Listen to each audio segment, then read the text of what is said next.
How could that be possible? They can do it over the internet.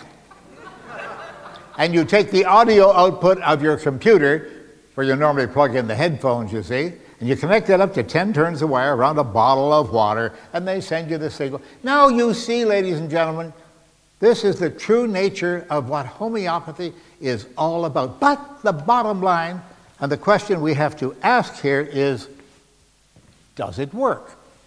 Well, the test that we did in Clamar, no, it didn't work. That's been repeated many, many times around the world. No, it does not work. And just recently, I put up the $1 million belonging to the James Randi Educational Foundation, about which I will tell you very shortly. I put up the $1 million without the preliminary test with the BBC and the Royal Society in England. And I had their scientists there design the tests, and all they had to do, the homeopaths, the British Homeopathic Association, all they had to do was to be able to tell plain water from homeopathic water. And they tried. Oh, they used biological and spectroscopic, everything you can imagine, all kinds of tests. And they came up with the results, and they were given to the statistician. And I told them, the Royal Society, I said, when you do the experiment, don't tell me when you're doing it, for a strange reason. Because the homeopaths and other psychics, you see, they claim, oh, when James Randi puts up the $1 million, if he knows when the experiment is taking place, he puts out vibrations. They don't know vibrations from paprika. They really don't. You could show them a whole basket full of vibrations and they wouldn't know what they look like or what they could do with them. And they love the term quantum. Oh, yes. Well, this is quantum physics, you know. No one understands that. Oh, really? Quantum vibrations are even worse. So, they didn't tell me when they did the experiment. I said, call me only 48 hours after you've done the experiment and put it all in the computer. But I don't want you to score up the results and everything as to whether they were positive or negative. Wait till I get there, over to London. They called me, and they said, we've done the experiments. I said, fine, I'm on my way. I'll be there tomorrow night. Got on a plane the next day, went over there. They sat me in front of the microphones and the TV cameras at the BBC, and they revealed the results by picking them up on my computer. Boom, there it was. Error bars like this, and all of the data, instead of being within the data, the error bars, was way the heck out, jumping up and down. It was a total fiasco, a failure.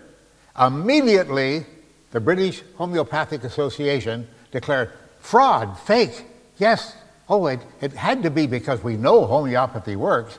They always do this after they run the test, they approve them, they sit there and they watch the whole thing being done and they say, perfect, it's going to work. It doesn't work? Oh, no, there's something wrong then. Homeopathy is never wrong. It's always the experiment that was wrong. Now, this homeopathy farce is exactly the same kind of wishful thinking that is involved in religious beliefs. Homeopathy does not work. It has been tested, as I said, repeatedly, and it has always failed, yet people find it attractive and they buy it. Oh, and in the United States, we have a new twist on it. I bring you this as an example of American progress in swindling. This is called Zicam, very popular in the United States, and it says that it relieves the symptoms of colds and flu. Not the disease itself, but the symptoms. And that would be useful if you have to go to work or you have to go in the evening. You want to take one of these. And it says right on the box it's homeopathic, you see, so we know it's powerful. Well, what is in here? I'll read the ingredients to you. Zinc acetate, 1x. Wait a minute. 1x? That's homeopathic talk for 1 part in 10, or 10%.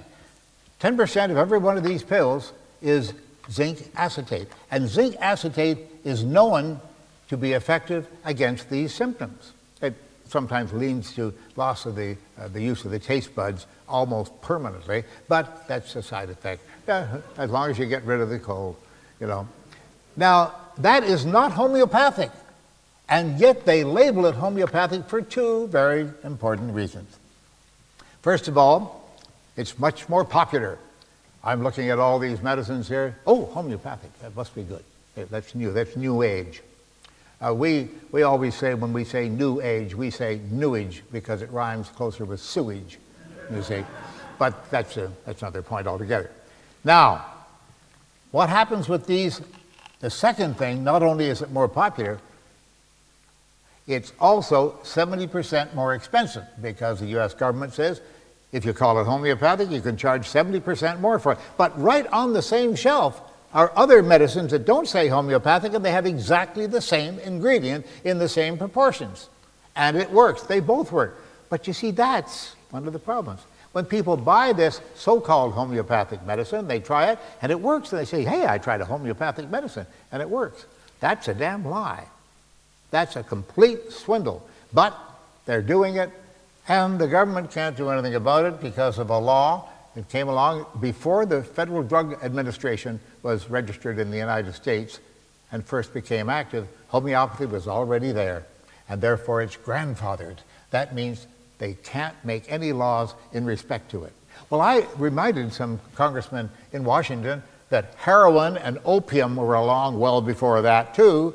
I guess we can just go down to the drugstore and give me a ton of opium, please. Oh, but that's against the law, really. Why don't they do something about this? Because the American government has just failed to do anything like that. Now, I must say that I'm accustomed to this crazy style of living called religion, and I'll tell you why.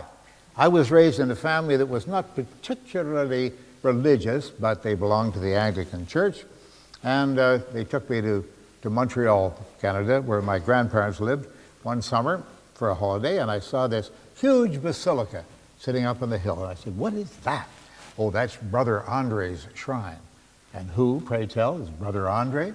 Well, they tell me the story. Now, Brother Andre, inside the shrine, they had crutches and all kinds of mechanical devices and things on the wall that were given up by people who had been healed by Brother Andre, even after he died, because he came back in spirit, apparently.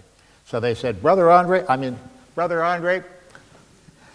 give me a favor here and heal me. And apparently, by asking for it, they got the healing. Now, the interesting thing about that was I was there just after he had died. And folks, this is gruesome, but it's true. They had a big jug there filled with formaldehyde, and it had his heart in it. They had chopped his heart out of this poor old body, and they stuck it in this jug. And there was a hole in the top where the faithful could come by, and they could put their finger in and touch the heart to receive blessings, and then wipe the formaldehyde off their fingers, you see. It's not there anymore. They withdrew it many years ago, but that's what I saw when I was just a 10 or 11-year-old kid. And one day I was sitting down reading a comic book from the stands there at the Basilica, and they didn't see me sitting down there, and there were 3 bins behind me for a special bit of gabardine, black gabardine, that was supposed to be part of the robe that Father Andre was wearing when he died, you see. So this would be a special thing. And it was stapled to a piece of cardboard that gave all the explanation of what it was, or what it was supposed to be. And I saw somebody come along from behind. I was looking up, and they came behind. From a box, they threw a whole bunch of cards into one bin, and into the next bin, and into the third bin, from the same cardboard box, and then put it away. I walked around the other side, and it said, blessed in Rome, so many dollars. Blessed at the oratory, so many dollars. Not blessed, so many dollars. And the price went down, choon, choon, choon, for the 3 of them. They were all exactly the same. But I had another secret that they didn't know about. My father, my own father, used to work for the Henry Morgan department store in Montreal. And his boss called him in one day, gave him a pair of pinking shears. These are shears that cut in a zigzag pattern for fabric. Gave him that and a big roll of gabardine, and sent him off to the oratory. And he said, just follow their instructions. And at the oratory, my own father, I'm so embarrassed to admit it, cut this stuff into strips. And that a piece about the size of a playing card, he would staple down to these cardboards. He was making Brother Andre's robe. That is, he was selling pieces of it, not selling them, giving them to the oratory, and they sold them for large amounts of money. Now, folks, this is a total swindle. It's a crime and yet nothing is done about it. This is something that I just don't understand, and I cannot countenance any civilized country doing. We're doing it in the United States. Now, I have the greatest respect for education. Believe me, I mean that very sincerely. What follows is a bit of a joke, okay? Now, yesterday, Dan Barker discussed the faith-based approach that George Bush used to guide the USA for 8 long, dreadful years. That was accompanied by serious science bashing, as we all know, and the academic world maybe knew all about it. But faith, not God, is our real enemy, folks. Really. And I'll try to prove that to you, perhaps because we fail to recognize that there are 2 types of faith. There are 2 distinctly different kinds of faith.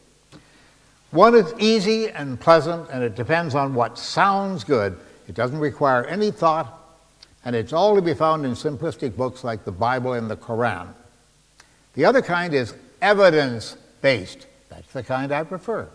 And that leads to conclusions that are dependable but can be improved upon, and the whole thing is called science, and it works. Now, as a magician, I can offer specialized assistance to scientists because of my experience in investigating odd and doubtful reports of paranormal, occult, and supernatural claims. We'll come to that ability in just a moment.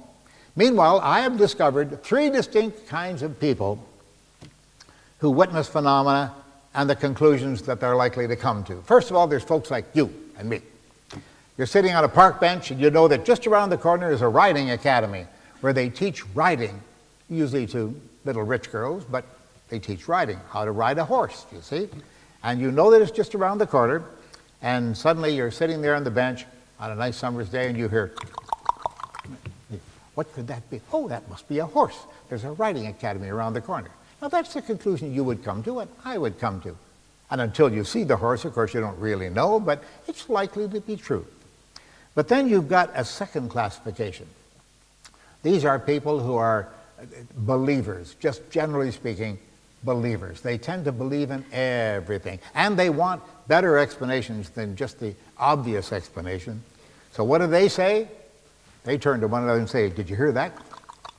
Yes. What do you suppose it is? I suppose it must be a zebra. Now that's a ridiculous conclusion to come to. However, they will come to that because they want a little more excitement in their lives, and they would rather have a ridiculous explanation like this. But the third group, the confirmed believer who believes everything instantly if it sounds good. And the believer says, oh, I heard that. That must be a unicorn. So there are 3 classes of people. I'm glad that I'm sure we are, all in the first class of those folks. Now, my expertise as a magician, as I said, can help scientists because scientists are often naive. They believe things if it seems to match former patterns of how these things usually behave. They know very well if it doesn't, they may have a Nobel Prize waiting for them, you see. So they're watching for that possibility too. But they're sometimes very naive, especially when it comes to somebody like a magician, a clever conjurer who can actually fool them purposely and go out of his way to fool them. And many scientists were actually fooled by a man some years ago, and some of them are still being fooled. His name is Peter Popoff.